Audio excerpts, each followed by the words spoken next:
ওমা, এটা কিভাবে হলো? হ্যাঁ, কি হয়েছে? আমার ছিনতাইকারী ছিনতাইকারী।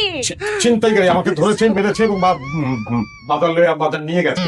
ছিনতাইকারী বাজার কেন নিয়ে যাবে টাকা না নিয়ে? নিয়ে যাবে টাকা, হ্যাঁ টাকাই নিয়েছে, মানে আমি নার্ভাস, সেই কারণে আমি সব বলছি।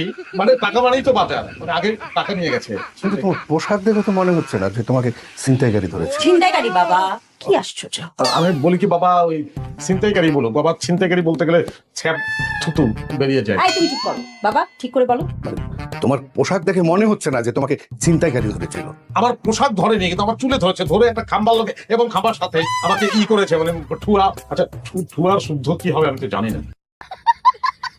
তোমাকে একটা ইলেকট্রিক পোলের সাথে জোরে বাড়ি মেরেছে। ঠুকে দিয়েছে। হ্যাঁ, ঠুকে দিয়েছে। ঠুকে দেওয়ার পরে আমি অজ্ঞান হয়ে গেছি, আমাকে ক্লিনিকে নিয়ে গেছে, সবাই মিলে ধরাধরি করে, পরে ডেটল দিয়ে পরিষ্কার করে আমার জামাটা ইস্ত্রি করে দিয়েছে। বাবা আছে কারণে বোঝা যাচ্ছে না, পেট তো